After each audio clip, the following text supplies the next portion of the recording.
Welcome to Fast and Hard with your hosts, Coach Matt Tyler and Will Prince.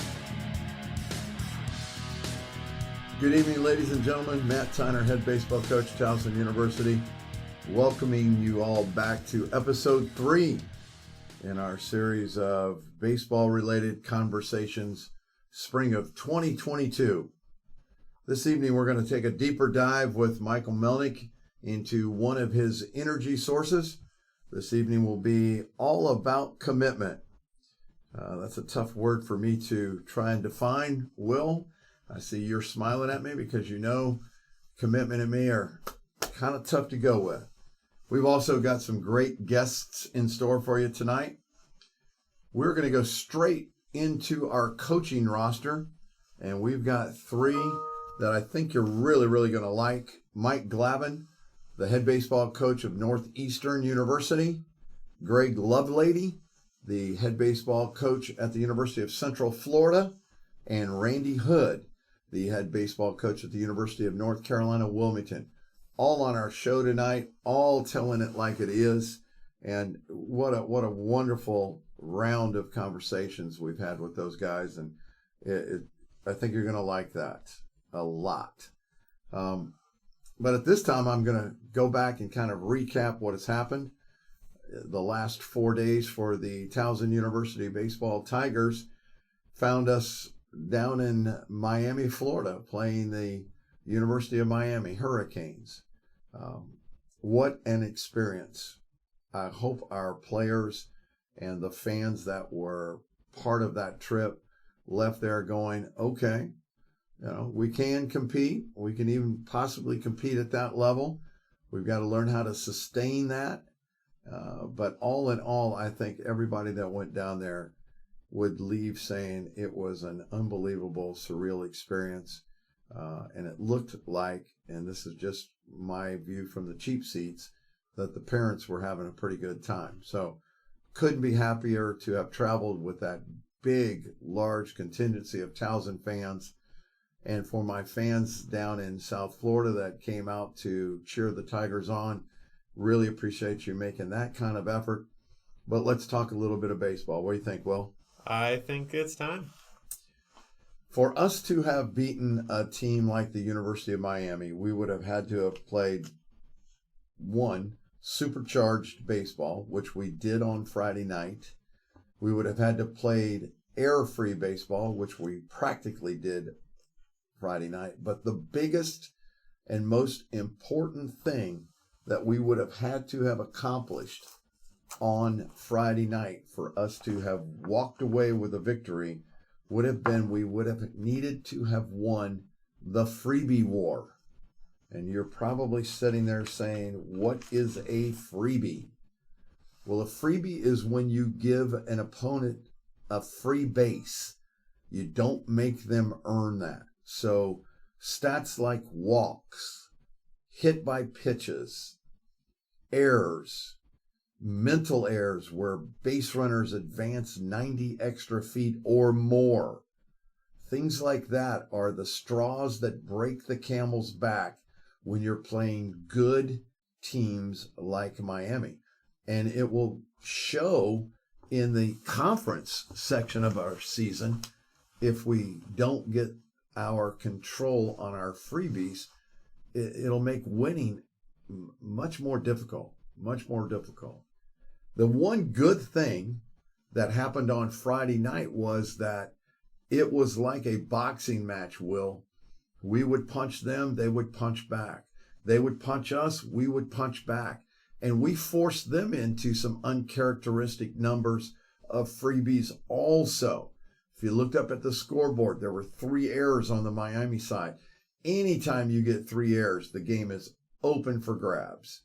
And that was one where by doing what we did, which was put the ball in play with such velocity that it made it difficult for those guys to make a couple of those plays.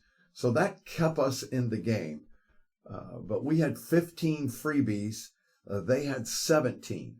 And normally the winner of the freebie battle also wins the game. And that was clearly evident on Friday. even though we battled our tails off, and I couldn't be more proud of our guys. Saturday and Sunday, that freebie war actually swung incredibly into the Miami favor. Game 2, we were 2, they were 9. And game 3, we were 8, they were 33. We just lost our competitiveness, and I think a little bit of fatigue started to creep through. And for those of you that have not been a part of 4 games in 3 days, coupled with a 24-hour day of travel and workout and emotional highs and seeing your parents watch you play for the first time, we put everything in that gas tank for that Friday game, and maybe we ran out of gas on Saturday. And that's evident. So that's a learning experience for us, and one I hope we'll be able to take forward with us as we travel to Baton Rouge to play Southern University and LSU this coming week. Everybody got to play, and that was important for me. I know at some point in times people might have been sitting there going, wow, what is he doing? He doesn't even want to win. Well, that's not the case. And you just have to weather this storm with me right now from a fan and parental perspective, because I learned a long time ago that if you're going to be in this game, you have a lot of thoroughbreds on the field, but you only go as far as your ponies are going to take you. And what I mean by that is you saw it evidence this week. Danny Becerra, which would be our starting shortstop on a normal basis, down with an ankle injury. So it was time for Casey Bishop to get the call, to step up. We lost Luis Rivera for another couple weeks. He was probably going to be one of our closers, if not our closer. So time for another guy to step up. There will always be somebody with injury somewhere, somehow, that the other people will have to play. Plus, it just goes without speaking that the benefit to being in that type of atmosphere and having your heart racing as you're standing on the pitcher's mound, or you're getting set in the batter's box, or you're taking the field for the first time, you gotta experience that early and often, so that when and if it becomes your time, sometime in that season, you've already been there. You've already experienced it. You'll be able to control your breathing. You'll be able to play baseball in a relaxed mode, and that is key. That is key. We won't take the same travel party to Baton Rouge as our constant grind against our budget and restrictions come into play here.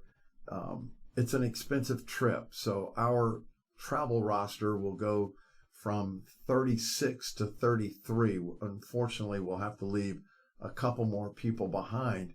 But that just means, Will, that those that go will more than likely play, because we'll need all hands on deck.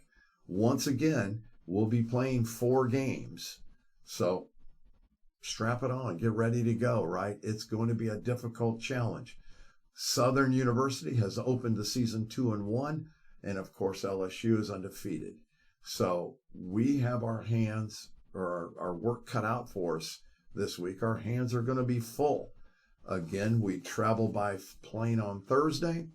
We'll work out Thursday night, and then we play a doubleheader on Friday this week versus Saturday, and then 2 single games on Saturday and Sunday. So it will we'll rely on our kids and their nutrition this week, their sleep and their rest.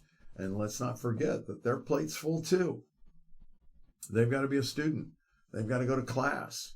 They've got to do homework. They've got to practice with us. So guess what? We are off and running, and this bus doesn't wait for anybody. So it's going to be a heck of an experience for these guys.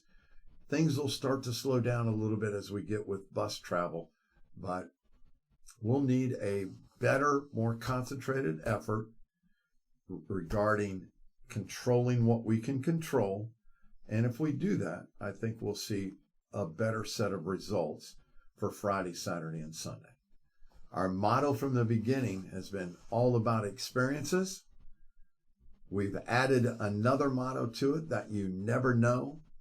And then we stole the line from Teddy Lasso, be a goldfish. And that's what our guys have got to think about this week. Letting everything that happened, good, bad, or indifferent at Miami go and refocus and get ready to play Southern University and LSU. So I want all those in Tiger Nation to know that we'll be prepped well. Our scouting report will be well designed, and we will be going after all 4 games this weekend with reckless abandonment. Hopefully, we'll be bringing back some W's to put in that win column and kick us off in the right direction. Well, I can't wait to see it. Thanks very much. I appreciate it. That's your outlook for this week. The recap from Miami. If we can control the freebie game, we've got a chance in Baton Rouge. If we can't, it'll be a much tougher challenge for us to get through. Well, as you know, we started this podcast series with Michael Melnik of the Energized approach as one of our key speakers, and he has found enough time in his schedule to continue to come back, and tonight is no different. We have him back for a brief period. He's out on the West Coast right now doing what he does best, which is motivating and inspiring people. And tonight we're going to explore one of the key energy sources that we have mentioned the first 2 shows, and that energy source is commitment. And I'm going to turn it over to Michael and kind of let him give you a quick scenario of what we're going to be covering, and I'll jump in when I see fit. Fair enough? Michael? That sounds perfect, Matthew. Thank you. So, greetings, everyone, and thanks for tuning in. Let me give you a little context here. Matt has mentioned that there's 10 energy sources, and in my years of working with organizations and individuals, one of the things that I found was that there were 4 what I'll call key energy sources that, for any successful program, initiative, or change we're trying to make or whatever, that absolutely have to be present in some capacity. And those 4 energy sources are commitment, communication, consistency, and accountability. And as you hear those and you think about anything you've tried to achieve in your life or with your teams, the absence of those, the absence of commitment, or if it's weak, or poor communication, or inconsistency in our approach, or a lack of accountability. In the absence of those things, those are really kind of building block energy sources. We'll talk about the other ones, as the weeks go by. But these are the ones that truly, in their absence, things go nowhere, or they fade into obscurity, or they hit a brick wall. And so the first one that I have seen in the years I've been doing this that is the most critical is commitment. And to a certain degree, it's self-explanatory that for us to launch something or to come up with a new approach or try something new and then have the people that we're doing it with feel like the rug has now been pulled out from under them. I tell people to kind of visualize it as an energy ball and picture this large ball, and inside of it is all of the energy that's necessary for you to be able to move forward and be successful in whatever you're trying to do. So inside this ball could be electricity, or it could be lava, or it could be coal, or it could be, nuclear. But what's in there needs to be filled in order for you to move forward. Now what I want you to imagine is you come to a group and you say, hey, I want you to know I'm really committed to this, and we're going to launch this new initiative, or we're going to try this new thing. And then a day or 2 or 3, or a week later, a month later, all of a sudden you're not talking about it anymore and nobody's paying attention to it. And I want you to imagine what that ball looks like as it begins to leak the energy of the loss of the commitment. That just imagine a balloon and you've just poked a little hole in it and air is starting to leak out of it.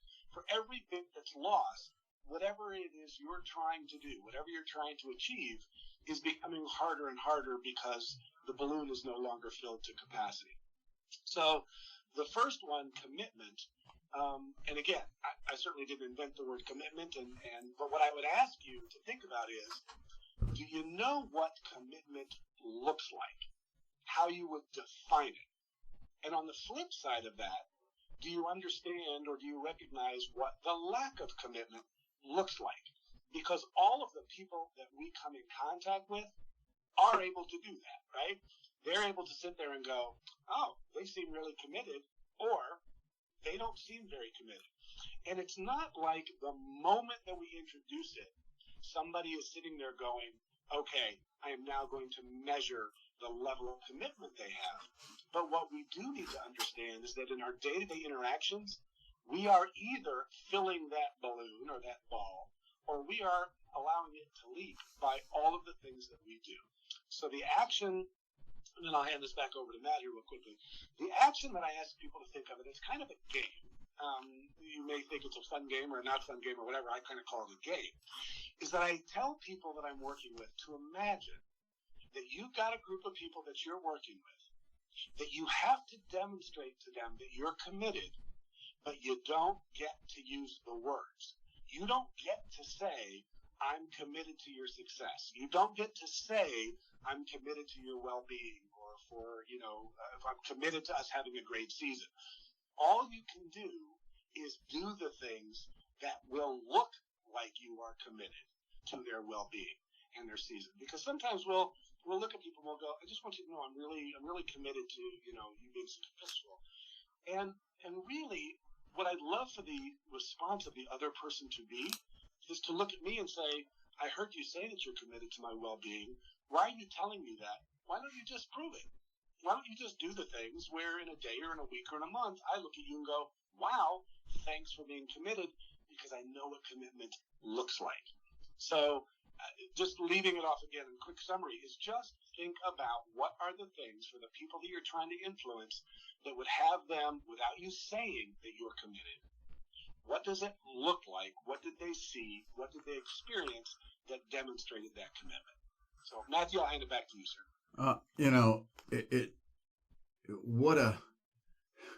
What a opening right there.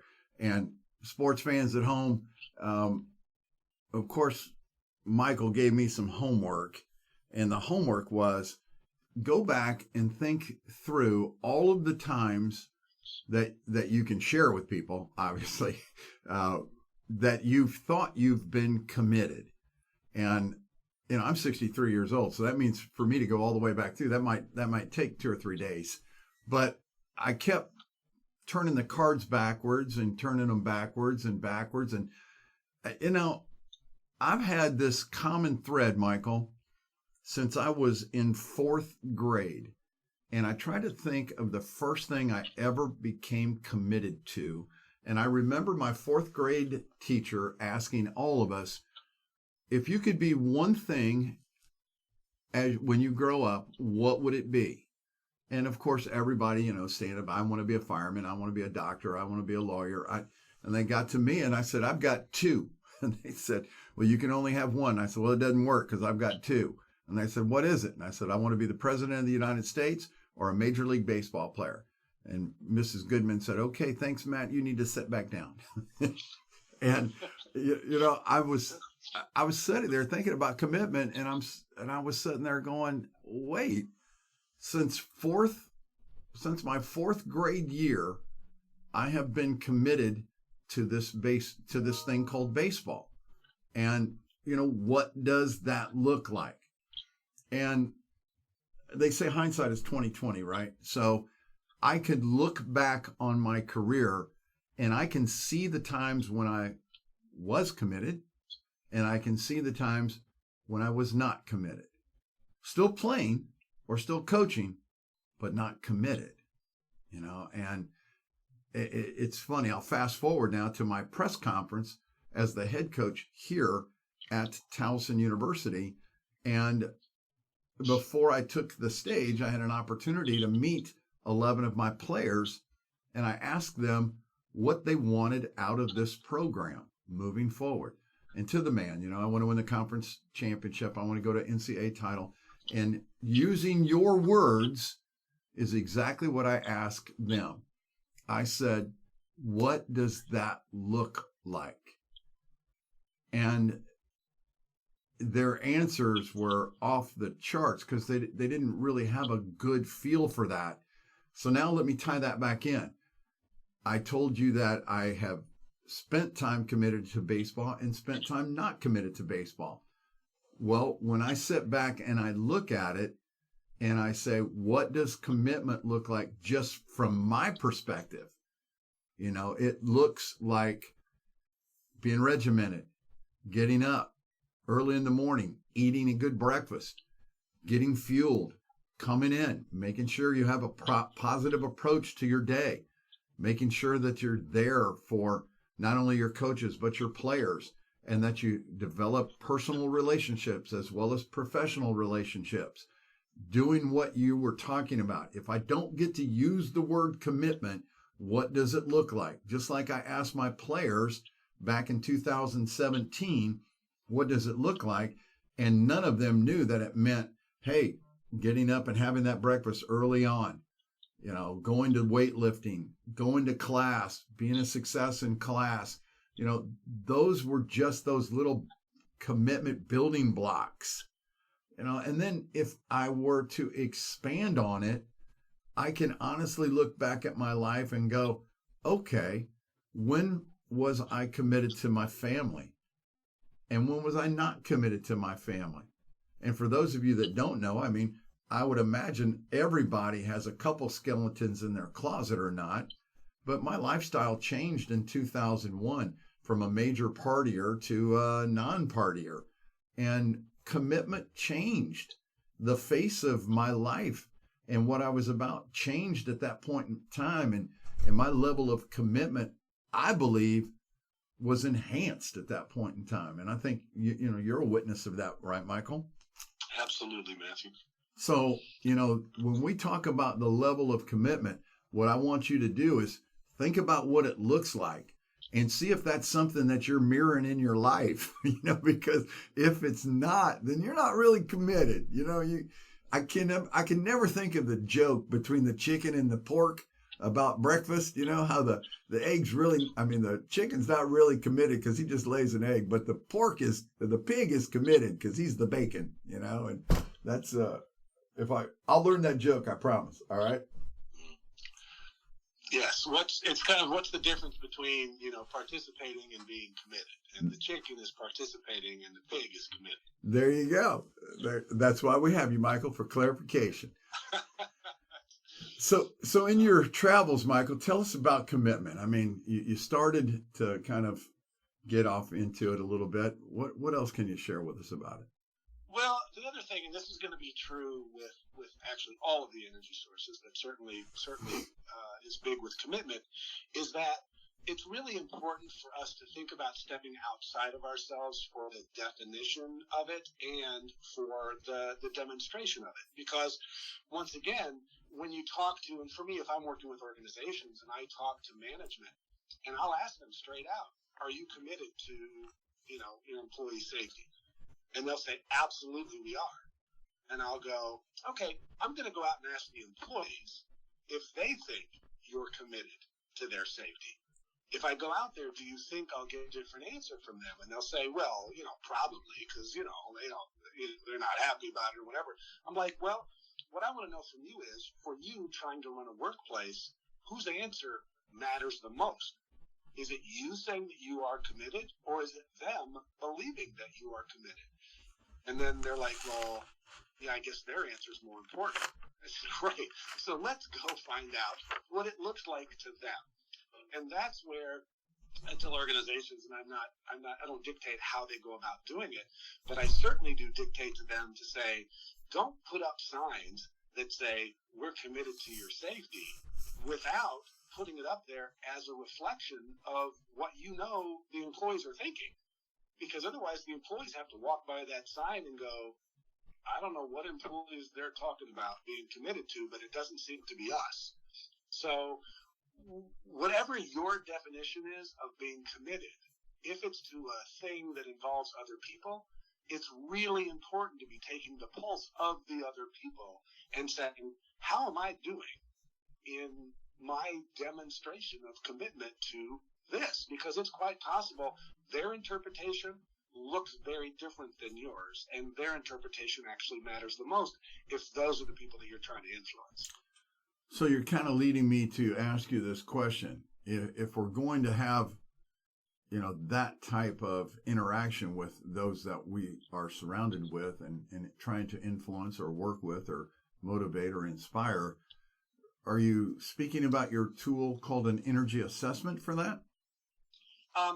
That's certainly one of them, where you really are, as objectively as possible, you're trying to get a sense of how are we doing on the energy here. So, for example, the way it works, it's on a +2 to -2 scale, and a +2 is that you strongly agree with kind of what I'll call the guiding statement, which I'll explain here in a second, or you're neutral on it, which is more of a 0, or you strongly disagree.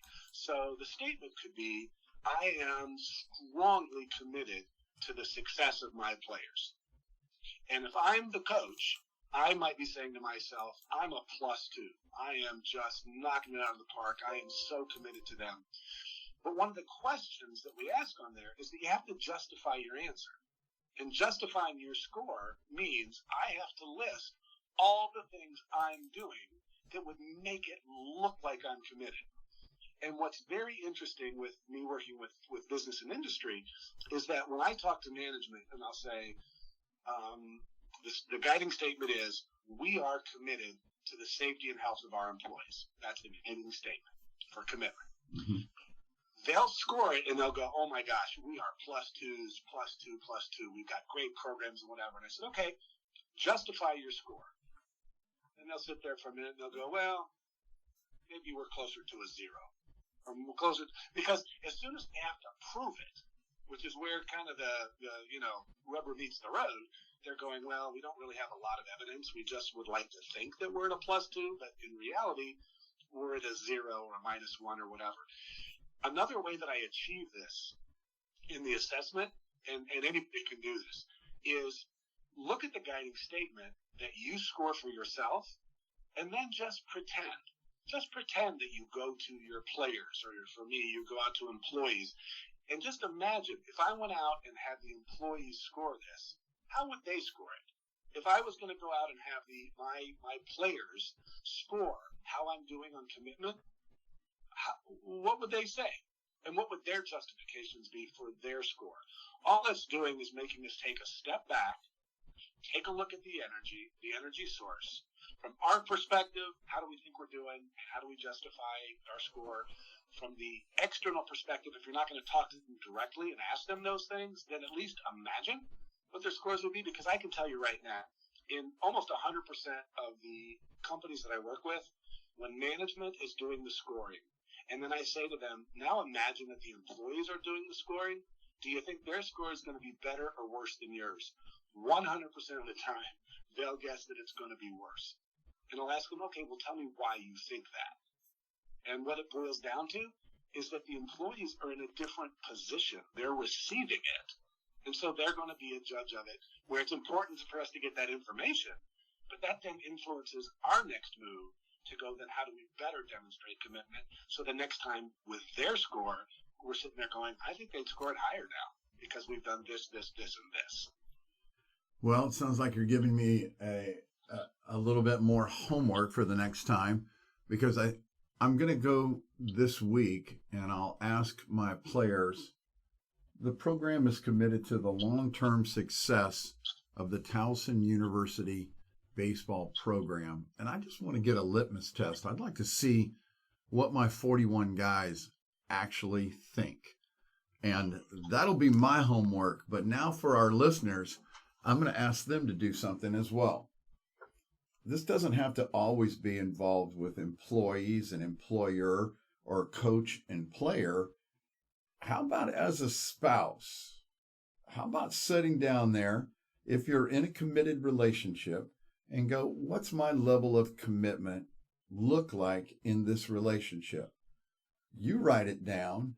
You score yourself, and then ask your partner for their score. And let's see how close we get. Obviously, you can shoot me an email or you can shoot Michael an email, and you can let us know what you find. And it'll be something that we maybe broach the subject the next time Michael and I get together as we cover another one of the Energized approach energy sources. Yeah, and just in closing that, the one thing that I think is a real bright spot of that exercise is that you might go to a player or players and ask that, question of, well, how are we doing on commitment or whatever? And then when they justify their score, they justify their answer, they may tell you that there was something that you did that you maybe weren't even aware of that really had a major influence on them and their belief that you're committed. Because, again, they have a different perspective. They're going to share with you going, you know what I really thought was great was when you did X, Y, Z. And I thought, holy smokes, that sucker is really committed. You may not have even thought of it as a big deal, but now that you've seen its impact, you might decide you want to do more of that because of how it was received. Excellent. I look forward to that because I think, if there's one thing that has happened to me as a coach as I evolve and get deeper into the Energized approach is that egos seem to be lessening around here, and the will to get better on both perspectives, both fronts, the coaching front and the playing front, has now become a combined effort. And we can learn so much from each other that will have a fantastic benefit to the program, that if we don't do that, then we're taking the energy away, and if we do commit to enhancing the program and moving it forward, then look at all of the outstanding ideas and just synergies that we have the opportunity to build while we're here. And man, oh man, it's a great blueprint. We're trying to follow it as best we possibly can. Maybe the proof is in the pudding. We'll get a chance to see it here relatively soon as our spring season begins to open quickly, and we'll go from there. Michael, you'll come back next week and talk about another source, correct? I will be here. Fantastic, my man. Have a great week. Thank you so much for your continued support and your commitment to our podcast. My pleasure. Take care, my man. We'll see you soon. You bet. Bye-bye. You got it. We'll be back with you in just a second, but right now, a little word from our sponsor. Hey, Will, we picked up another sponsor tonight. All right, who is it? Advanced Collision in Beltsville, Maryland. Serving cars, buses, fleets, RV, recreational vehicles, and emergency vehicles. They upfit in the Washington, D.C. and the Baltimore areas. Advanced Collision LLC excels at providing paint, dent repair, and auto body work services for your automobile. They use the best products available today for your automobile, and they only use certified, skilled, highly trained technicians backed by state-of-the-art equipment on your repair. And for a couple months, the Jungle Cat and his family kept those techs in business. They offer custom paint and design, professional body work, and repair services for all types of cars, trucks, buses, and recreational vehicles. So if you have a vehicle that needs repaired, do what the Jungle Cat does. Call 301-595-9377 to schedule an appointment. Advanced Collision, your best bet when it comes to automotive repair. My next guest, some people would probably go, what in the world are you doing? Why would you interview this guy? He's the most competitive coach I know. His name is Mike Glavine. He is the head baseball coach at Northeastern. And sports fans, let me tell you this. From a coaching perspective, you learn to admire and respect true competitors and people that are fantastic at their job. And Mike Glavine certainly fulfills that type of resume for me. He is the leader of the Northeastern Huskies and have done something that I did not think was possible. He has taken a mid-major Northeastern school and raised the bar in regard to success. They are loaded year in and year out. It speaks to his recruiting ability, speaks to his coaching ability, speaks to his staff, speaks to his school, all of the above. He just does it right. And I'm happy to have him on our show this evening and hope that you guys get to know him a little bit better, because It's been a pleasure to watch him coach, and obviously, if and when we beat him, it's a major accomplishment for me. So let me welcome to the show, Mike Glavine. How are you tonight? Coach Tyner, I'm excellent. Thank you very much. That is a way too kind of an introduction, but I really appreciate it. And I think, as you know, right, anytime you can get a chance to talk a little baseball, do it with your peers. And as you mentioned, right, you're trying to beat us, we're trying to beat you, but there's certainly a lot of respect here. And so I'm happy to be on. I appreciate all the kind words, and looking forward to talking some baseball.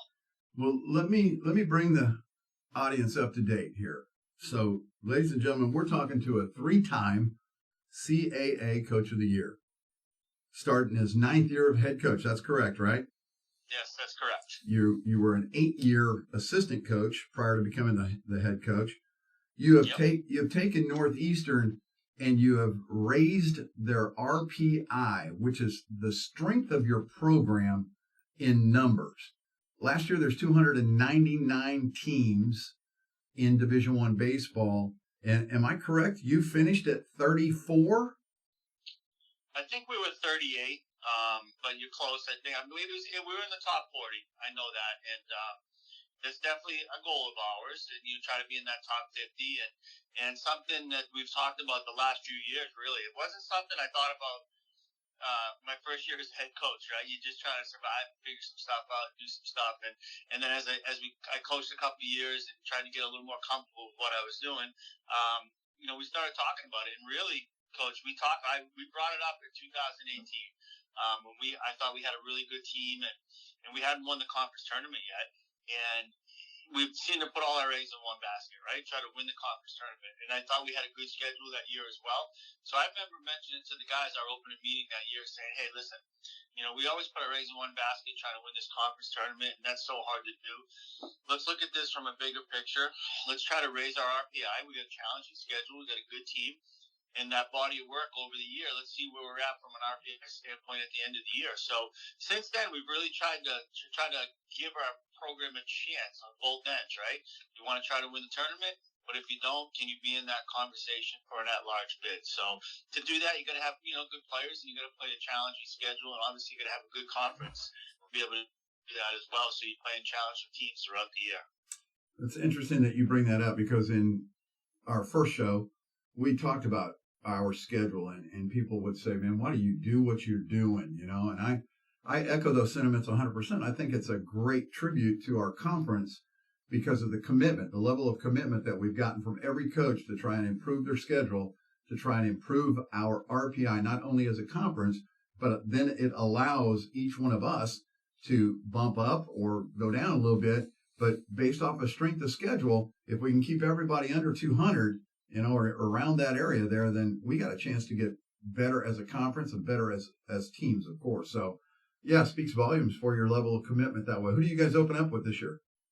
So we open up, we're going down to Cary, North Carolina. First time I've been there, first time the program's been there. We're going to play LIU one game, Monmouth for a doubleheader, who we'll get to know, and as we know, coming into the conference. And then we have Penn State on Sunday. And then the following weekend is our typical trip to Florida where we play the Red Sox, which that game is obviously in jeopardy with what's going on with the MLB right now. But we typically go to Florida that second weekend and play some teams there in the Snowbird Classic. And then the third and fourth weekend, we go to NC State and we go to Clemson for 2 weekend series before we start to hopefully play up here in the north in mid to late March. So I think we got another challenging schedule here, and that will certainly, early in the season, you try to see what you have, you try to see what type of team you have, what type of guys you have, how competitive you can be, and again, build that RPI for yourself in the conference. And so I think with our schedule, you get those couple of weekends where you're playing those Power Fives. I don't think we want to make a living doing that, certainly, but, maybe get 1 or 2 a weekend a year and with those guys early, and then try to get your team ready for conference play. Sounds good. Hey, I'm going to shift gears on you here a little bit, okay? Yep. Couldn't help but read your bio and understood that you got drafted by Cleveland in 1995. Tell me what that was like, and did you get an opportunity to play with and or for John Hart? So I did not play for John, but it was crazy experience. Obviously, every college player, right? They want to get drafted and play professional baseball. So I got that opportunity. Loaded organization at that time. It was the right organization for me because they seemed to like the type of player I was, which was not very athletic, but although they had plenty of athletic players. But they liked the corner guys, the guys who could hit for some power, and so it was a good fit for me. And but also that year, '95. As it turned out, I get drafted by the Indians. I play for the Indians, and then who's in the World Series that year? But the Braves and the Indians. So there I am in the Indians organization, and I got a fairly decent brother who was pretty good at baseball, and he's in the World Series playing against the Indians. So I was still rooting for the blood and the brother there, but I had a great experience with the Indians and just a lot of really talented players, and that Indians organization had great coaches. I was able to play for a lot of great. I learned a lot. I tell you, a lot of the stuff that I try to carry over now into college, a lot of it was from my early days with the Indians and what they taught me about, just mental and physical toughness and how to play the game. And I played for a lot of great coaches and managers in that organization. Who was your favorite? Man, I played well. Mike Sarbaugh was one of my coaches. He was great. Just relatable. He got it. He's in the big leagues now with the Indians. Joel Skinner was there as well. Harry Spillman was my first manager at the minor league level, so I'll always remember that. So, you just play for a bunch of different guys from a bunch of different backgrounds and a bunch of different specialties, right? So you learn so much about the game, and I didn't know what I was going to do forever at that point, but I knew I loved baseball. So at that point, you try to soak it in as a player and be as good as you can be, but you're also, I guess, sort of building your coaching catalog without even realizing it. And so to be able to play for those guys and play with a lot of great players really shaped my coaching career. Beautiful, beautiful. Well, I would be remiss, Mike, if I didn't ask, what was it like growing up Glavine? It was almost all good, right? Like it was awesome, right? So there's a big age difference between me and my brother, 7-year difference. So for me, man, I looked up to him. He was more my idol, like the big brother, because of that age difference. So I was always trying to keep up with him, always trying to be his team's bat boy, his hockey team. He was a big hockey player. He was drafted by the Kings. So, hockey was big in our family. So, I played hockey and baseball just like him. I tried to wear the number he had, be his bat boy, be their stick boy. Anytime they had a pickup wiffle ball game or a pickup hockey game, I was trying to tag along and fit in. So, so that piece was awesome. And then as you get older, and as I got to high school a little bit, it got a little more challenging because I got a little less comfortable in my own skin and trying to man, I'm not as good as this guy. I realized that pretty early that I wasn't as good as him, and so you're trying to balance some of the expectations with just trying to be your own person. So it was a little bit challenging in high school and maybe early into college, and then it kind of swung around again and really just looked up to him and took advice from him and ended up being a lot of fun. I got the perks of seeing a lot of great games and being a part of special championships and that sort of stuff. So it was a lot of fun. So let's stay in your pro career. Let's go back there. At one point in time, you leave the Indians and you head to the Mets, where Tom is, and you have an opportunity you get your call up, and you're in the big leagues, and you get an opportunity to dress with him, hang out with him, play with him, and you get a hit. Tell us about it. Tell us the story. Yeah, it's pretty crazy, right? So, late September call up. Reyes, I think, hurt his ankle, got on a 60-day DL. There were some guys that were called up that I was in AAA that year. There were some guys that are on our team that year that got called up to the big leagues in September, and September call-ups were probably a little bigger back then than they are now. So it was just crazy. It was like I look back on it, and it was almost a blur, really. I can't remember half, but there's certainly some special moments. But starting that game at Shea Stadium and against the Pirates is something that I'll never forget. Just being a part of that big league level for a couple of weeks and just see what those guys were like, see what the atmosphere was like, see how they went about their business, and it was just incredible, and to be able to have him start that game on the mound against the Pirates and me play first base, and just have family and friends and everybody there, it was awesome. I mean, I know who I was here. I'm a career minor leaguer that didn't hit enough and wasn't athletic enough, but got a cup of coffee in the big leagues. And then our last day of the year, we were at the Marlins, who won the World Series that year, and that was the last day of the season and my last at bat, and I got a hit off of Braden Looper. So at least I didn't finish the career with a 0 next to my batting average. It's a 1, but at least it's not a 0. So it was pretty special. Congratulations! I love that story. That's why we're here, man. To try to go deep into people's lives and see what it's about. And so many times nobody gets an opportunity to hear the family side of it or whatever. And that's why I started to do this, Michael. It just gives me a chance to get to know you even better. Talk to me about this. You've spent 17 years at Northeastern as a coach. You went there 4 years, right? And graduated from Northeastern. Yep. I mean, you have got to have just some kind of love for not only the city but the school.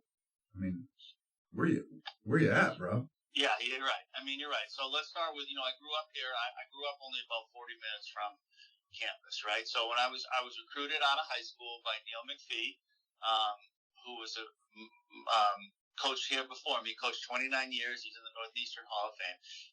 Matt, he saw me play one game in high school.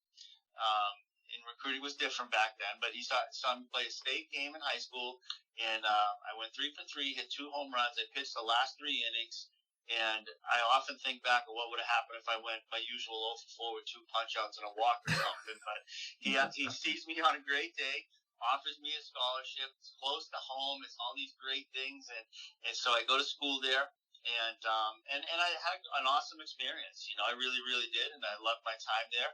So then, fast forward, I played minor league baseball for about 10 years, and that ends. And I know I want to get into coaching, and I really at that time I didn't want to go back to the pro game because we were just starting a family, my wife and I, and so I wanted to be closer to home, and I wanted to coach. But so Northeastern was the easy fit, right? I go back for an alumni event, and they needed a volunteer coach that year, and I said, sure, I'll do it.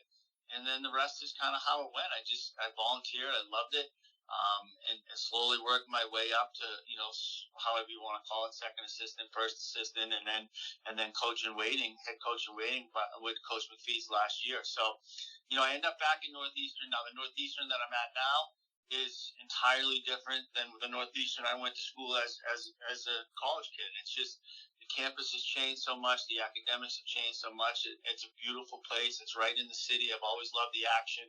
And again, location works for me from where I grew up. So, it's a great fit for me. I love it here. I love that challenge. A lot of that stuff you talked about in the intro is what drives me right now from a professional standpoint. The family piece works perfectly, but the challenge of coaching in the Northeast, and our challenges, you have an idea of them here with, field being off campus and sharing the fields and that stuff like that drives me, and it drives our staff. So you have that competitive piece there that you're able to succeed, but also have to overcome some obstacles. So it's a great place for me. It's been a great fit. The university's given me so much, and I'm really happy here. And if I feel like we're supported at a level that I want to be supported at from a university standpoint, they give us a chance to win, and it's really been a lot of fun. That's outstanding, man. That's a beautiful thing, and I look at your career and your successes at Northeastern, and I can't help but run kind of a parallel with Tracy Smith and his successes at Indiana. When he finally got to Indiana, it took him a couple of years to get rocking and rolling. And then the next thing you know, it's regional. Boom, they're in the World Series. And I would talk to him and I would say, hey, man, he goes, it's probably not I said, you're carrying the flag for Midwestern baseball and everything that, we're about. 4 inches of snow in April. Yeah. What do you do? And, you can't just jump on a jet and go down and play somewhere. It's just a challenge, right? And I know you're faced with that on a daily basis, just like we are everywhere else. But,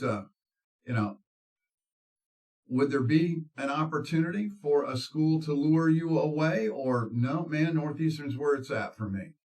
Well, I mean, I never say never, right? You don't want. I don't think I'd say that. But let's talk about like the now. It's like the same thing we probably tell our players, right? Where are your feet right now? Where you're at in this part of your life? And for me, my wife and I, we have a high school senior, we have a high school freshman, and we have a fourth grader. So right now in this time of our life, this is the place to be. And I don't want to go anywhere. And I signed a 4-year contract this past summer. We have a new athletic director who was our our hockey coach here before he became the athletic director. I have a great relationship with him. So for the short term, I'm not going anywhere. Foreseeable future, I don't see myself going anywhere. But when the kids get older and you see where you're at, and life changes, and maybe you want a new challenge, who knows, right? But for now, there's a lot of work to be done. You mentioned what. I feel like we've had some short-term success here, but is it sustainable? That's kind of the next challenge, right? Like you're figuring out, can we do this again, or can we do this, every couple of years, 2 out of 3 years?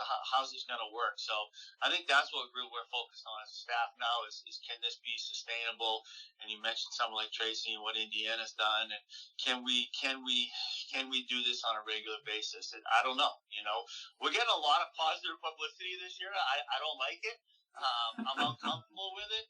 We lost a ton of players, and you're sitting there going, "My gosh, like now it's changed, right? Like this year, there comes expectations for our program, and how are we going to handle this? And are we really as good as last year? I don't know. We lost a lot of talented players, but everyone seems to be saying we're pretty good, and so that piece I haven't really been comfortable with at all this whole winter, and just with our team, and certainly hoping they're not believing any of that hype, but. That's a challenge we're on to right now. Can we do it again? Can we do it multiple years or 2 out of 3? What's that going to look like? Well, ladies and gentlemen, let me share with you real quick what it looks like. It looks like 95 and up on Friday, 95 and up on Saturday, and 95 and up on Sunday. So that means there are 3 major league potential arms pitching for Northeastern, and that's a tribute to your recruiting abilities, my man. Very good job there. Well, that or at least I know, it's all assistant coaches, right?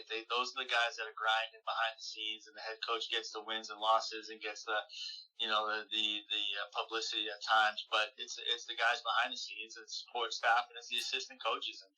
And my assistant coaches, I love them, and they work their tails off, and they're all over the place. We have a plan in place, and sort of what we want to do. We've been blessed to have great pitching. We really try to focus in the Northeast. I think it just makes sense for us, right? Like budget-wise, and just the ability to see kids multiple times. So that's kind of what we've tried to do. And then these guys go out there and do all the work. And then they say, "Hey, coach, why don't you come see this kid? He's pretty good. I want him." And that's when you have great coaches that work with us. And then I trust them to evaluate talent at a high level, what we're looking for, what kind of player I like, and they think might be a good fit for me. And then we try to come to a decision as a staff. So I've been really blessed to have some great assistant coaches here. Last question, then I'm going to close with a comment, all right? So what would you tell your 21-year-old self? Wow, 21-year-old self. I find myself, and this is cliche, but I think it's true, because I find myself saying it to the guys all the time. And it's just simply be where your feet are. Like, why are we always thinking about the next stop, the next step, the future? And it just flies by, of course. We all know that. The older we get, we know that. But why are we always looking at it? And then when I was 21, all I wanted to do was get drafted, right? And play professional baseball and chase that next thing. And instead of being more focused on where I was. So, and I feel like kids like that are probably the same way today. So I just say be where your feet are, enjoy it more, be in the moment more. Don't worry about the next thing, and just kind of, just enjoy the moments. They're so fast, right? You always want to go back and wish you could do this differently or that differently. And I was thinking about something else, but to me, I don't know. I just think it's all about being in the moment. Stop thinking about the next. I feel like high school kids can't wait to get to college, right? The college kid can't wait to get to Pro Bowl. And I feel like I was the same way. Like, man, just be here, be happy. So, because it goes quick. So I say, be where your feet are, enjoy it, take it all in, and not be thinking too much about the future. Well, this is to my audience, and you're probably going to get a kick out of this as well. If you guys out there listening want a good time, I'm going to tell you that you need to go buy a ticket to the next ABCA, which is the American Baseball Coaches Association. Go into the meetings and then hopefully try to find the New England Baseball Coaches Association hospitality room and make sure that you're in there with Mike Glavine and his assistant coaches while they hold court. I guarantee you, if you do not pee your pants, your heart's not beating. I never laughed so hard in my life. I still thank you for that evening. It was a joyous occasion. You tell some of the best stories ever. And maybe, if I'm lucky, will you come back on again, Mike, and maybe share with us one or two of those stories? All right, I probably could. They're probably not all shareable, but I feel like I have a reputation of being very serious and not being very fun. At least that's what my players tell me. And I'm glad you got to see a different side of myself and the staff. We are pretty fun. And listen, we got to enjoy what we're doing, right? Like, we're coaching college baseball. How lucky are we? And so we got to have some fun with it. But absolutely, if we do this again, I can share one or two of those stories. Fantastic. Listen, go enjoy your beautiful wife on this. Well, we're interviewing him on Valentine's Day. Thanks for taking the time out of your day. Go enjoy your Valentine's Day with your wife, your 3 kids. Michael, thanks for coming on board with us. Good luck to you guys this year, and we'll see you in Boston a little later in the spring. Yeah, I appreciate it. This was a lot of fun. Thanks for having me on, Matt, and look forward to seeing you guys, and good luck up until when we see you. You got it, brother. Take care. Thanks, pal. Bye-bye. We'll be back with you in just a second, but right now, a little word from our sponsor. This segment's brought to you by Towson alum Chris Russ, your real estate specialist. You can find Chris at chrisruss.com or call him at 410-908-7723. Chris specializes and takes great pride in helping others relocate to new towns, as he once did over a dozen times while pursuing his dream to play Major League Baseball with the Texas Rangers. With many buyers flooding the area due to the great schools, strong job economy, and a robust defense industry, Chris has teamed up with lenders that specialize in VA loans and a home inspector that served our military proudly. Whether you are looking to commute to Howard County, Fort Meade, Baltimore, Bethesda, or Washington, D.C., Chris is familiar with the communities and the commuter locations that will serve you best. That's Chris Russ at chrisruss.com, 410-908-7723. Another proud TU alum. That's Chris Russ at chrisruss.com, your real estate specialist. My next guest is an unbelievable young up-and-comer. His name is Greg Lovelady, and I first met him when he was an assistant coach at Wright State University in Dayton, Ohio. Unfortunately, I was on the losing end of, probably 10 or 15 of those losses from Wright State. And I just got to watch him and one of our former guests, Rob Cooper, coach, and just loved the dynamic so much that I decided I would infiltrate the clan and see if I couldn't learn anything from those guys, and learn I did. They both are phenomenal. Greg took over for Rob at Wright State when Rob took the Penn State coaching job and has never looked back. Ladies and gentlemen, let me explain what I mean. In 8 college baseball coaching seasons as the head coach, my next guest has never had a losing season as a coach. That is just incredible, Mr. Lovelady. How are you today, sir? Man, you're like my hype man. I gotta take you places. Well, if there's one thing you don't need, it's hype, my man. But I appreciate it. Well, I appreciate you having me. I'm glad to be here. Well, thank you so much. Greg is now the head baseball coach at the University of Central Florida and is doing just some phenomenal things down there. But before we get there, man, I have to share with everybody that you and I have a little bit of a bond. We both went to the University of Miami. You played and you coached and you graduated. What was it like as a player for you at the University of Miami? I think it was special for me because I grew up there. I grew up at the field. Like, I had a ball in my room that was signed by, my favorite player, Charles Johnson, and all the players. It had Coach Frazier's name on there. It had Frank Mora, Gino DiMari. Like, those teams in the early 90s. Like, I grew up watching going to the field, catching, I don't know, like at least 50% of their home games I was at, and I was the guy trying to get autographs or trying to catch foul balls or going with my dad and enjoying being at the light. So it was really special because I felt like I got to cross over. You know what I mean? Like, I just don't think many people get to be like the fan, and then all of a sudden, like, you're on the other side of the fence. I always tell people, like, that first year, I felt like I had like infiltrated the team, and like nobody had realized that like the fan had put the jersey on and was like, pretending to be part of the team. I mean, it took me a while to realize that I actually was on the other side of the fence. So it was a dream true to me to play in front of my, all my friends and family in my hometown. And, I sat in the back of my yard, bottom of the ninth, Rosenblatt Stadium.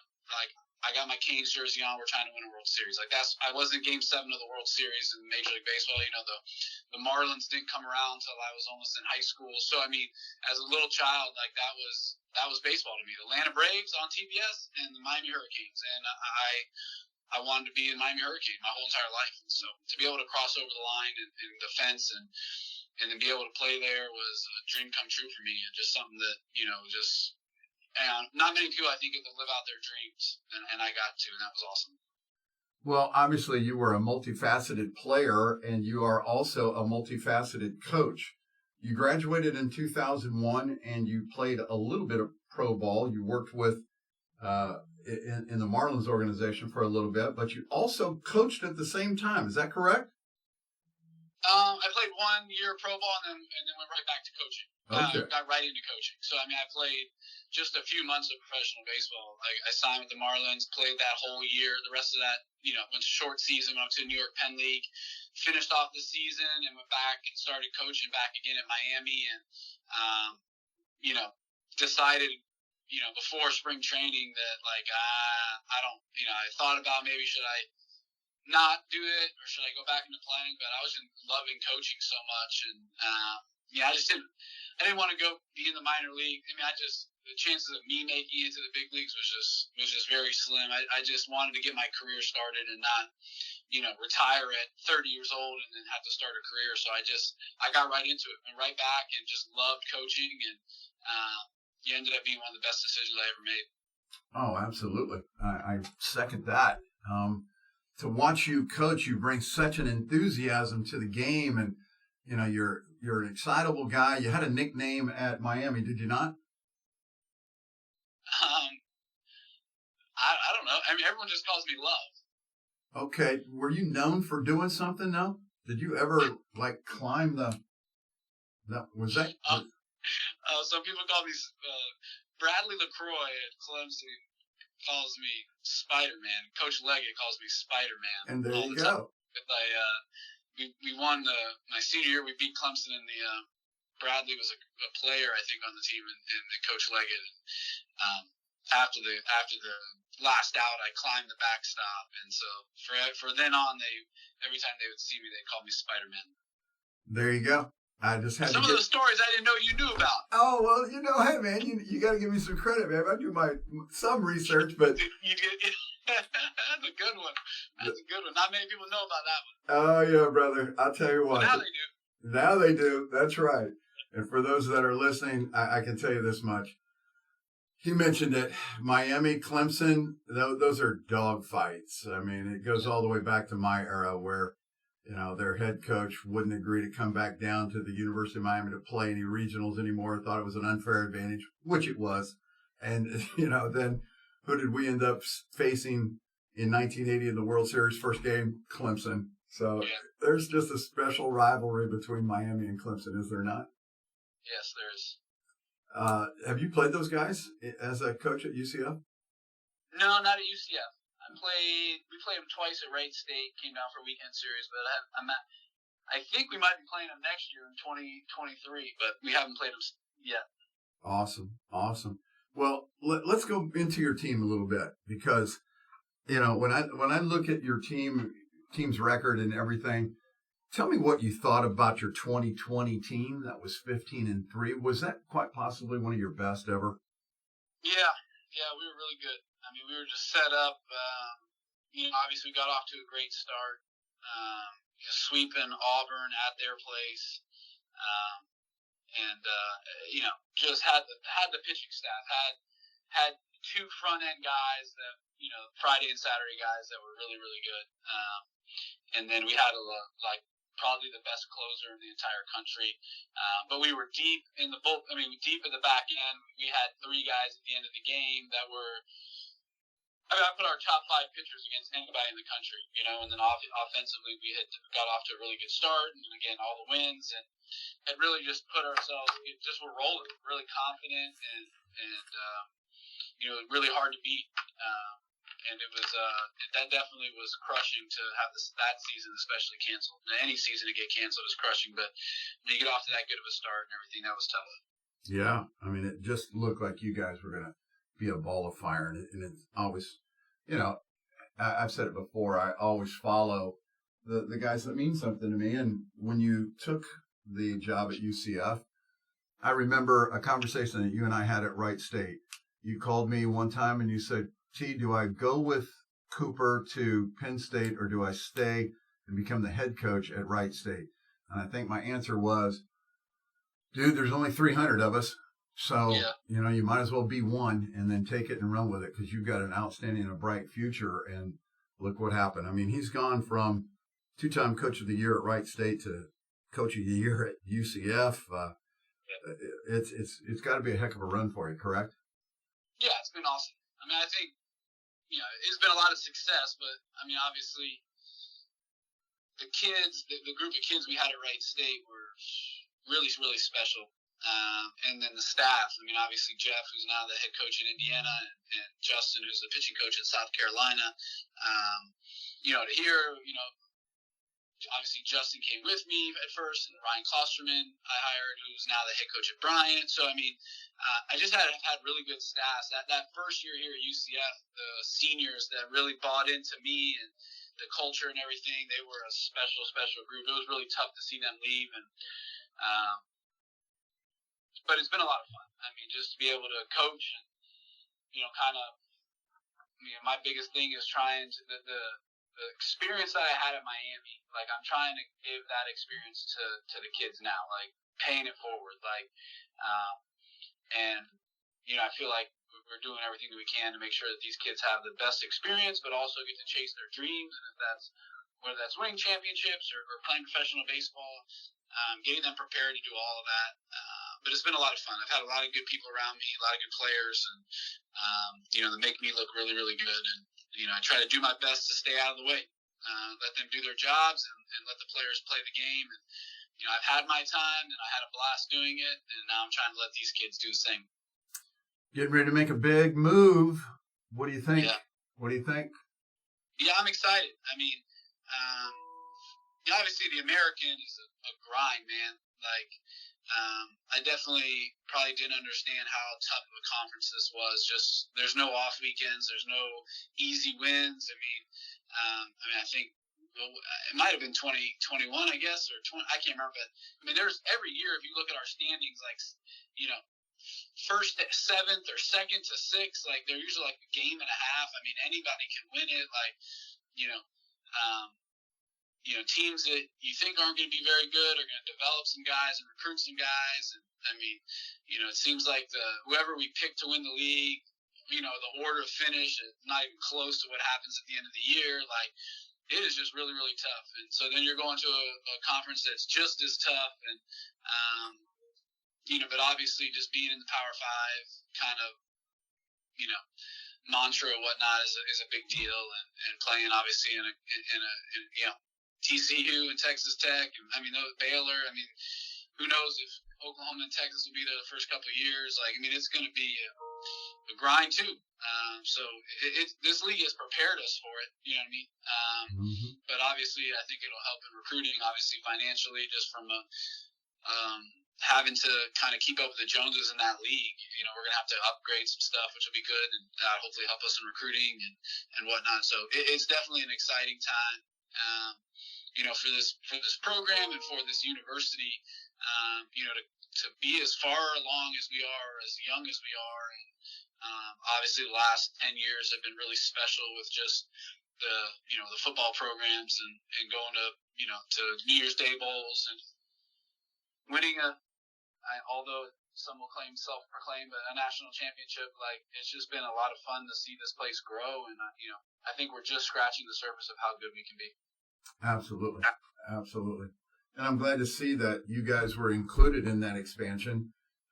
Not knowing where you were going to land, you're right. You guys have primed the pump, and you deserve to be in a Power 5 scenario, at least, from my humble opinion. And I've seen some of the facilities. Love your baseball layout, especially around that little, I guess, what do you call it, a town-like concept? Or it's just gorgeous, man. Maybe if we're lucky and we play bigger baseball, we'll be able to get on your schedule in the next 10 years, Well, listen, I thoroughly have enjoyed chatting with you, and I wish you guys nothing but success this spring. I know you're a busy man. I know you need to get home and take care of the family. Is this your day off this week? It is. It is. You deserve sitting it. Here in the office, though, working. I know the feeling, as we are too. We don't have any of those big $1 million studios. We make my office work, multiple purposes. You know what I'm saying? So blue collar. That's right, baby. Always have been. You know me, man. I'm always a walk-on. So right.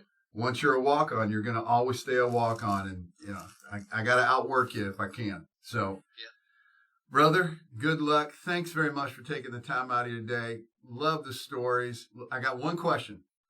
Yeah. Favorite place in Miami?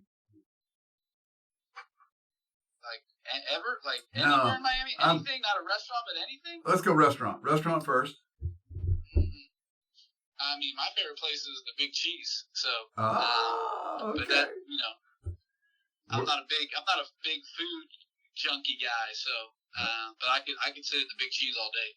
All right, we're headed to Miami this year, so I'm going to have to make sure we're eating at the Big Cheese. I've heard nothing but good things about it. Obviously, that came after my era down there. Best place in Miami, other than restaurant that Greg Lovelady, you could find Greg Lovelady at. Where would that be? You know what? I'll tell you the place that if I'm going there, I'm stopping at is Nosberry Farm, which is a farm down in Homestead that has the best cinnamon rolls in the entire world. Okay, there you go. I thought you were going to lay me down with something like Duffy's or something, but okay. South Beach or Coconut Grove? No, I wasn't going to go there. Okay, all right. Well, thank God there's a big art festival in Coconut Grove, and we're going to be down there. Otherwise, I'd have to worry about my guys going down there. But if they can't get in there, they can't get in there. That's right. Listen, brother, have a great spring. Thanks again for coming on, all right? You too, man. Appreciate you always. All right, we'll talk to you soon. Be good. Bye-bye. We'll be back with you in just a second, but right now, a little word from our sponsor. Hey, well, it looks like we've got a new sponsor, and the Jungle Cat would like to thank the fine team at Capital Seaboard, the top distributor of fresh produce and seafood in the Mid-Atlantic region. Capital services the top chefs in restaurants, hotels, caterers, and kitchens from Philly to Richmond. They're a chef-driven, highest in quality company, proudly serving the region with over 90 vehicles delivering 6 days a week. And thanks very much for that sample of lump crab meat. Can't wait to dive into that after tonight's show. What do you think, Will? You ready to try some? I'm ready.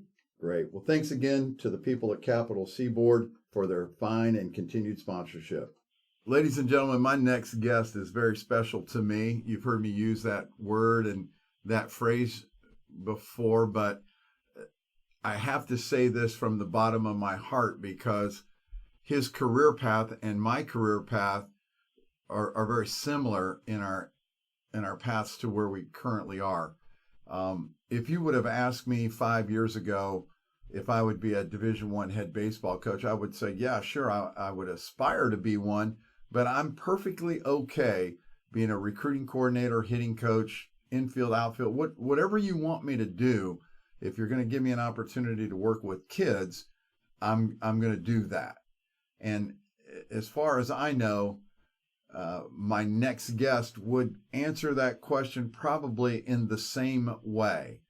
I spent about 15 years as an assistant coach, and this gentleman has spent, I believe, 20 years as an assistant coach before he got his first head coaching opportunity at the Division I level. Ladies and gentlemen, the head baseball coach at the University of North Carolina, Wilmington, Mr. Randy Hood. Welcome, Randy. Thanks, Matt. Coach, I appreciate you allowing me to come on and spend a little time with you. So I was wrong in my 20. It's 17 years as an assistant, correct? Well, you're wrong on that one. I was 18 years as an assistant at Wilmington, and I was 6 years before that at Campbell once I got out of pro ball. So 24 years total as an assistant. Outstanding. I mean, we've been talking about the word commitment, Will and I have now, because one of our guest speakers on our podcast is Michael Melnik of the Energized approach, and he identifies energy sources that have to be present in any thriving environment, and one of his sources is commitment. I'm going to go out on a limb and say you're committed to the game of baseball. Would I be correct?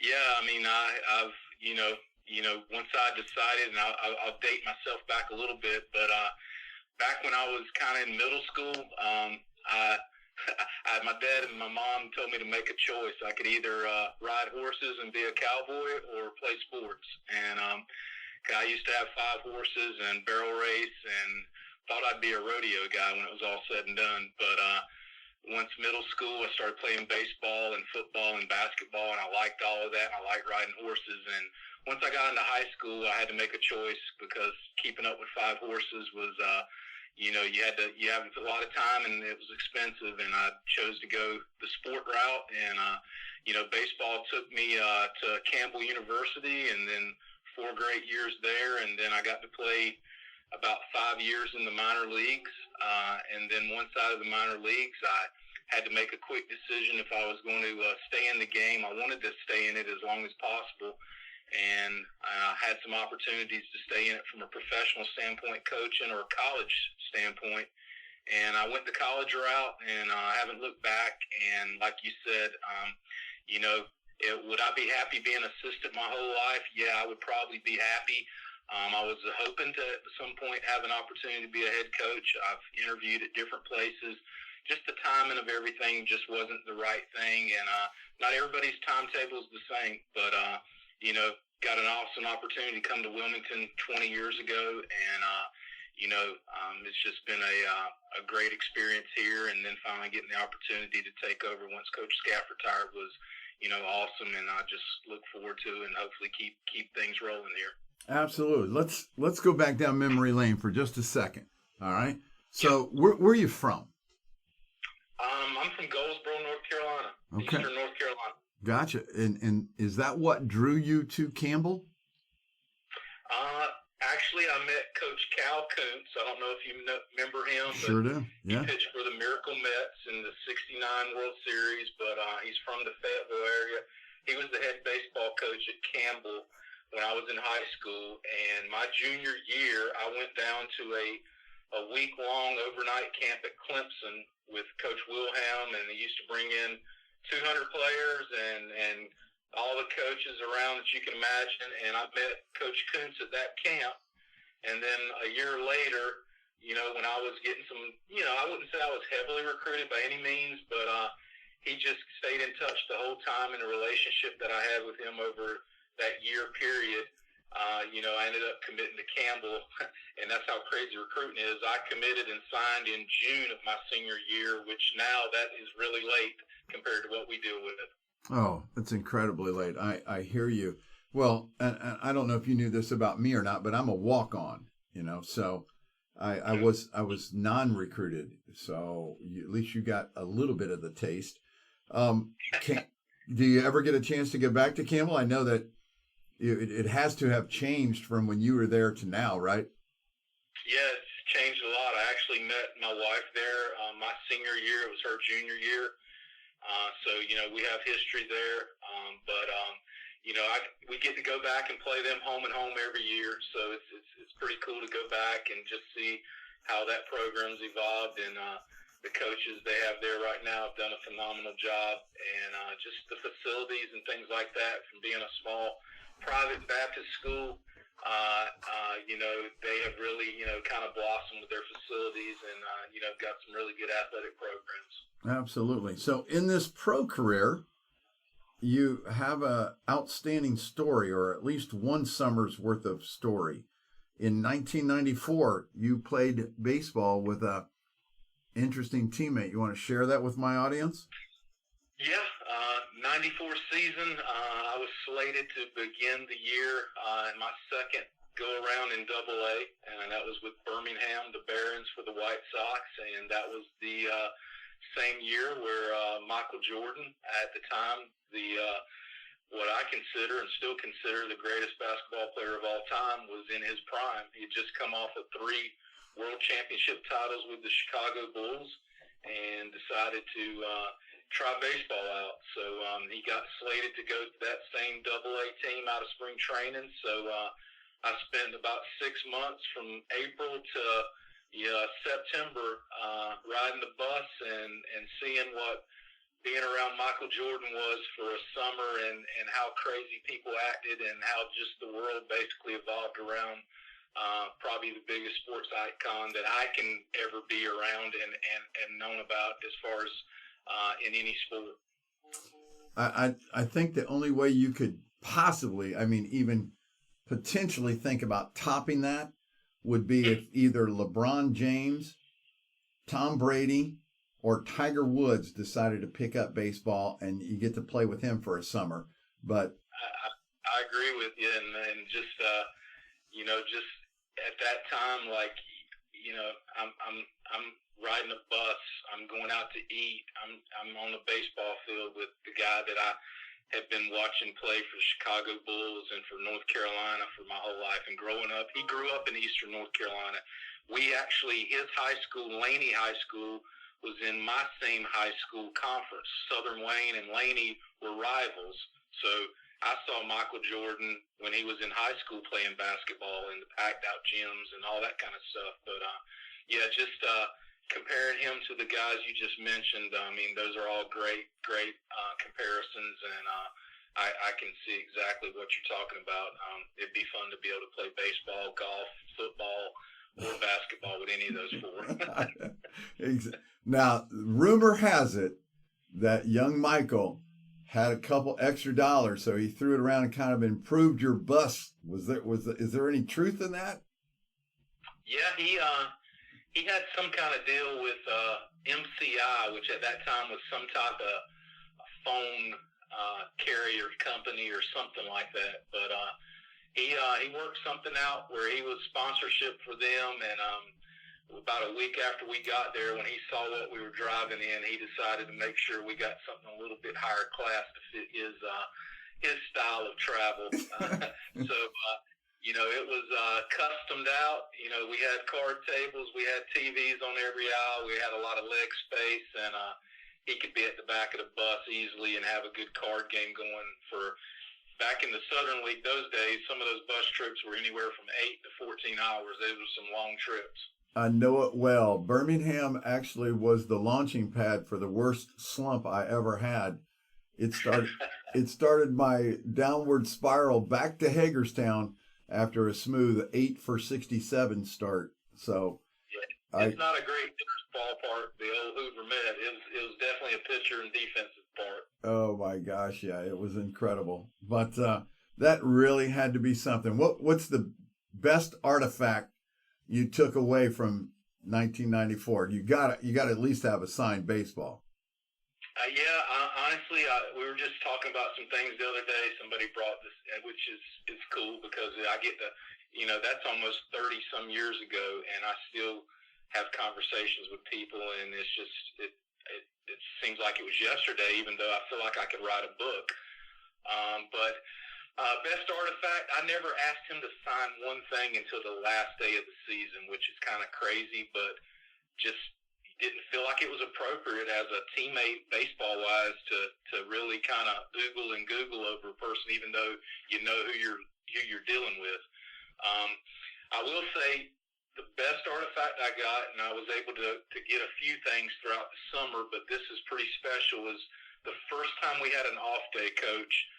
He still wanted to play basketball a lot, and he he asked us, hey, who wants to go out and play? And there was about 6 of us that lived in an apartment complex right there in Hoover that we had a nice outdoor full court basketball fenced in with glass backboards. So we said, hey, come on over to our place. We'll meet you there about 9:30. We'll split up and we'll start playing. Well, first time we did that, he was there before we could even get to the place. He was ready to go. And we got out there, split things up, and I mean, you got to realize you're talking about the best basketball player in the world with minor league baseball players who some had some basketball experience, some didn't. So we're out there playing, messing around, and I didn't really think anything out. The shoes I had at the time were some New Balance 3/4 high tops that I brought just because at that time I thought they were nice shoes. Well, we played, and by the end of the day, there's probably 300-400 people out there watching us play, and we played out for about 2 hours. And as long as they didn't mess with him, he didn't bother. He wanted to stay out there and keep playing. Well, day passed. I go back the next day, get to the clubhouse there in Hoover, and walk in around 2 o'clock. And he was usually there early because he was still working with the hitting coaches and things like that. But I walk into the clubhouse, walk into the locker room, and I look over there in my locker, and this is a true story, and I see this kind of orange-red Nike box sitting in my locker, and I'm like, well, I do have an agent, but he's never got me anything nice because I'm not a prospect. I said, so I'm just kind of curious what's in that box. I walk over there, open it up, and it's a pair of powder blue Jordan 9s that he gave to me, and I looked over at him, and he was sitting in his locker just shaking his head and smiling, and he goes, hey, next time we play, don't wear those ugly shoes you're wearing. You wear those shoes there.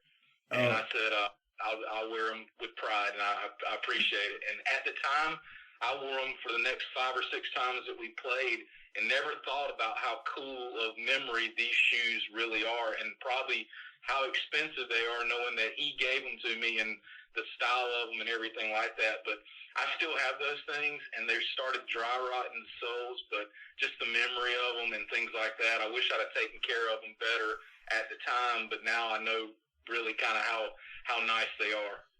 Well, hey, I tell you what, I want to be your agent. Let's go put those babies on an NFT, and we're millionaires, man. We can do the crypto thing. Oh my God. I know, but I'm telling you, the soles have dry rotted, and I'm like, I actually still can get in touch with him a little if I needed to, but like I don't bother him. I think I'm gonna call him up and say, hey man, is there any way you can get me a retro pair of those just to take the place of them? Oh, I you know what, man? From what I've heard, I lived in Charlotte for a long time. I don't know if you knew that or not. And I was at Lancaster Country Club, golf club, not even a country club. It was a public course. And we had teed off, and it was getting really late, and we're trying to finish the round. And, as we're coming off 18, everybody's going, have you seen him? Have you seen him? And I'm like, seen who, And next thing you know, they're like going, Jordan's on the course. He shut the damn thing down after he got on the course, so nobody's behind him. And I was like, well, that kind of makes, okay, so I understand now why there was nobody, we were like one foursome ahead of him. So we all hung out. It's really late. I mean, it's twilight. It's almost dark, Randy. And he came off the golf course, and there was probably 30 people standing there. And I had my golf card, and I said, "Would you sign this?" And he said, "Absolutely." And he signed everybody's stuff, and it was probably 1991, 92, somewhere around in there. And it just the nicest guy. He could have said, "Hey, look, man. I've lost $10,000. I'm gonna or whatever it was, or I won 10,000. I'm out of here." But he signed everything that okay, we all good? Okay, great. Hey, continued success. Keep playing golf. My favorite sport, and boom. So I wish you luck on finding another pair of 9s, babe. Those are nice. Yeah, that's you mentioned they shut the course down. We would play golf a lot because he loved to play, and like he never slept. Like the guy was energy all the time, whether it's baseball, golf, whatever. And when we were in Jacksonville, Florida, playing I think they were the Mariners minor league team at that time, AA. he asked any of us if we want to go over to TPC Sawgrass, and we were like, yeah, we do. Well, he had a foursome, and then we had one foursome behind him, and they shut down the front nine of TPC Sawgrass to let us go ahead and get ahead of everybody before they opened the course back up. That's how crazy it was. Oh, yeah. So, I mean, think about that, Randy. How many people can say what you just said? 20 of you? I mean, I don't think it was like, I just felt like I was part of a baseball team, but now I realize like every day it's like those were some pretty special, cool moments. Oh my gosh. That I'm sure that if we wanted to take another hour or two, we could, and I bet my audience would love listening to these stories. So I'm going to ask my question right now about this. I want a follow-up phone call when I have a chance to think about some more questions about that. But that had to be just the time of your life, and so happy for you that you got to experience that. Yeah, it was awesome. I look at my baseball career. I probably missed out on about 250 at-bats that summer just because of a person taking some of those. But I look at it that everything's meant to be. I wasn't really a prospect,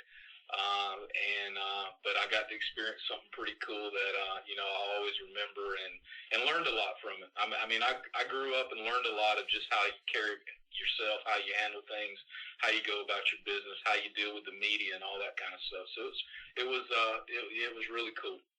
Outstanding, man. That is some good stuff. I know Will's over here shaking his head, and I am too.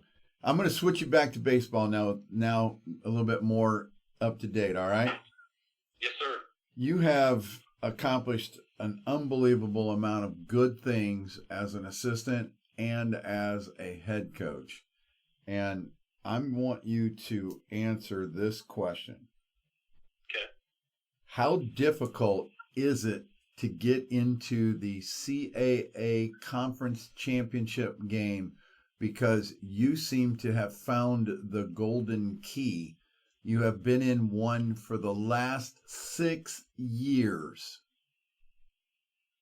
I think I don't know if it's a certain recipe. I think there's some luck to it. I think there's some history of just building a program, and your players and the people around your program have expectations.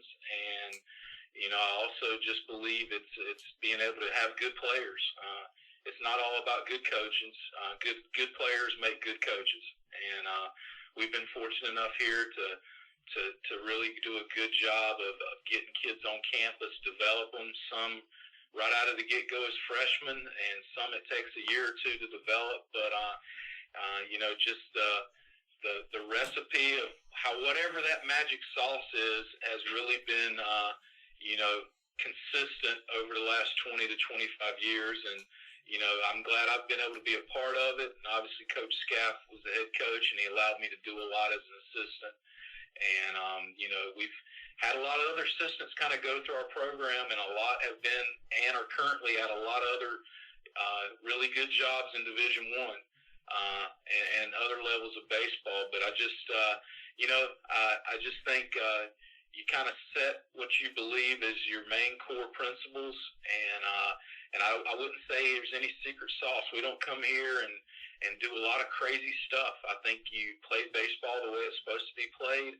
I wouldn't say we're really new school. I would say if we tend to be a little more old school than new school, but I'm willing to listen and learn and try to add things to make us better.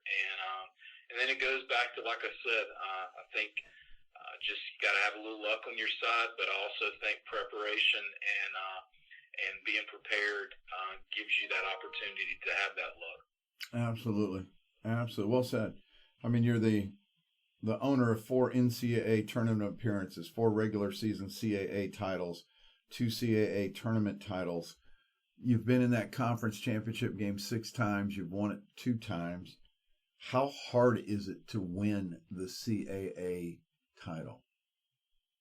It's extremely hard. I mean, I tell everybody, because I wouldn't say our league gets some of the recognition that it deserves around the country at times.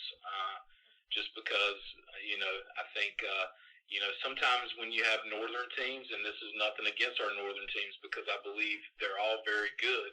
And if you look the way Northeastern continues to build their program, they're as good as anybody in the country a lot of times. And the last few years, I've put them up with anybody. But I think, every weekend, our league, no matter if you're playing at Hofstra or you're playing at Charleston or you're playing at William and Mary, you're in for a battle. There's going to be guys that can pitch it. There's going to be guys that can hit. You're playing at different style of ballparks where, it could fly out or it'd be tough to hit it out, or you're playing on turf or you're playing on grass. There's a lot of different variables that come into it. So I think throughout an eight-week conference schedule, to get into the tournament, and then there's 6 teams that make it, and then running through a 16 double elimination tournament, which most of the time there's a lot of very equal type teams in that 16 tournament that you've got to have, like I said, a little luck. Hopefully your team's playing their best, and then just hopefully the ball bounces your way. This past year, we just had to win 1 game out of 2, and it got down to 1 pitch a couple times, and that pitch didn't go our way, and Northeastern took advantage of it and won it. And for us personally, that's a little chip on our shoulder where we kind of got to that moment again, and we've been there before. I mean, I've experienced 3 or 4 heartbreaks where we should have won something, but we didn't. And you just try to learn from it. You try to grow from it, and I think it just makes you stronger as a person and as a program. Outstanding. Great answer. I come from the coaching tree with Coach Ron Frazier and Skip Burtman, and I can remember both of those guys after our first College World Series appearance as a group. It was Coach Frazier's second, and he said, before you ever win something, there's a good chance you're going to lose it first. And the experience that you get from that is just so valuable. And if that becomes your expectation, to get to the College World Series or get to the conference tournament, it's a heck of a journey, a heck of a grind, but you don't always come away a winner, from that. And you're right. I always tell my team, it's not the best team on paper that normally wins the conference tournament. It's just not. A ball has to go your way. And, I think back recently to Elon. I mean, my gosh, are you kidding me? That was probably second only to, I know you've had some great starting pitching, but second only to Northeastern's.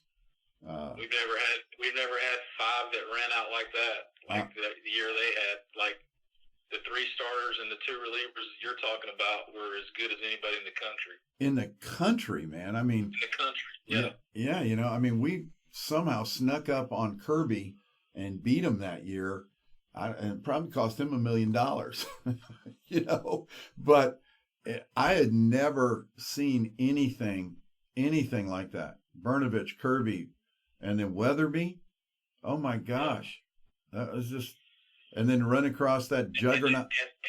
And then they had the Conroy kid who went in like the 10th round, and he was like the midweek or Sunday guy. Yeah. Ryan Conroy. Yeah. And then you've got Northeastern up there just hatching pitchers. I don't know how that's, Mike's doing such a phenomenal job. And I think it goes back to what you said earlier. The CAA just does not, we're 12th through 15th each year in conference RPI, but the top half of our league can play with anybody anytime. And I think it shows. Your first series sweep was against Kentucky. We're not talking about Sisters of the Poor. We're talking about SEC Kentucky. You guys go to Kentucky and you sweep them? Yeah, that's getting it done. We've talked to other teams that have gone down, and Northeastern beats Auburn and goes to Oklahoma and does some damage. It's just, we have got a heck of a conference, and for people to understand, you gotta bring your A game every weekend, or there's a good possibility you're not gonna make that tournament. That's true. Yeah. I mean, we've been fortunate enough, and like I hope I'm not the coach that the streak, but we've made the conference tournament in the CA every year that the CA's had baseball, which is crazy, because there's many years in the 20 years I've been here, we'd be down to the last 2 weekends knowing we'd have to go 5 out of 6 just to get in, or something like that. And again, like, we'd end up making it happen, which, is crazy. Then all of a sudden we're playing good and we go in as a 4 seed and win the tournament. It's crazy things like that. But, we're at a point now, like you mentioned earlier, we've been in the 10 NCAA regionals and 6 regional finals. And, everybody talks about Omaha, but for our program personally, we talk mainly about taking that next step. We just want to get into a regional and win one. And if you get to that point, then you're 2 wins away from Omaha, and then you can start saying Omaha and all that kind of stuff. But we just want to be able to, we're getting close, and we want to take that next step with our program. And that's, we get to a regional, we want to win one and be that first team that says we're regional champions. And then whatever happens in the Super or whatever after that is icing on the cake. But we want to take that next step, and I feel like we're getting close. Well, hopefully you do that after I retire. Save me a shot at it. Listen, I want to thank you very much. I know I've gone way over my limit with you, but this has been a wonderful experience for both myself and Will. I'd like to personally thank you for coming on and sharing with us your life and some of those stories about Michael Jordan. Those are priceless, my man. Good luck to you and the Seahawks, obviously, until we meet up a little bit further down the road in the spring. All right? I say the same thing. Good luck to you until we meet, and then it's mano a mano, and whoever's the best team that weekend can have the bragging rights. But I appreciate it, and I really enjoy being a friend of you, and I appreciate all you do. And anytime you want to get back together, we'll do it again. All right, Randy. Take care. Good night. All right, y'all take care. All righty. Bye-bye. Well, that brings this evening's show to a close, ladies and gentlemen. I want to thank you very much for hanging in there with us. I know sometimes we get a little long-winded, but as we've always said, Will and I think that once we get a conversation started, it's kind of tough to tell a coach to, let's shut this down. We're on a time limit. So we're going to keep it as conversational as we possibly can. Y'all know there's a fast forward button there. So if you want to move forward, go right ahead. But my suggestion is you hang in there and you listen to them, because they've got some pearls of wisdom, and it's been a lot of fun. Don't you think, Will? No, I agree completely. It has been a lot of fun, guys. So we look forward to you tuning in with us every week. We've got some outstanding guests lined up for the future. You got to come back and hear us on episode 4. It's a showstopper. I'm telling you right now, whatever you're doing, when we post that one, you got to get ready to come back and hear it. But right now, I'd like to thank our advertisers for keeping the lights on for us and keeping the power running to the computer for Will, because without that computer, I don't know what he would do.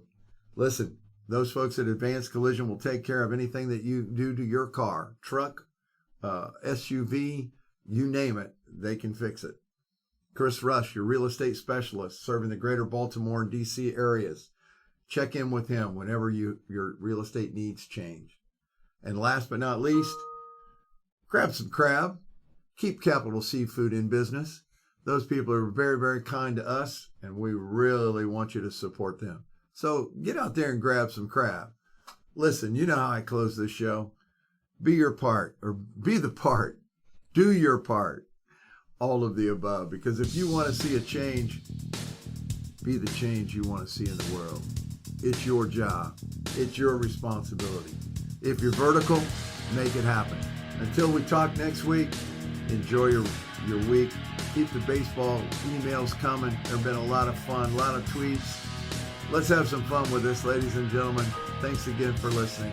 On behalf of Will Pritchett, my producer and co-host, myself, Matt Tyner, thanks very much. We look forward to seeing and listening to you next week. Take care.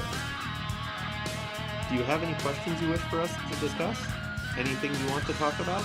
Feel free to email us at mtyner@towson.edu. That's mtyner@towson.edu or wprich1@students.towson.edu. That's wprich1@students.towson.edu.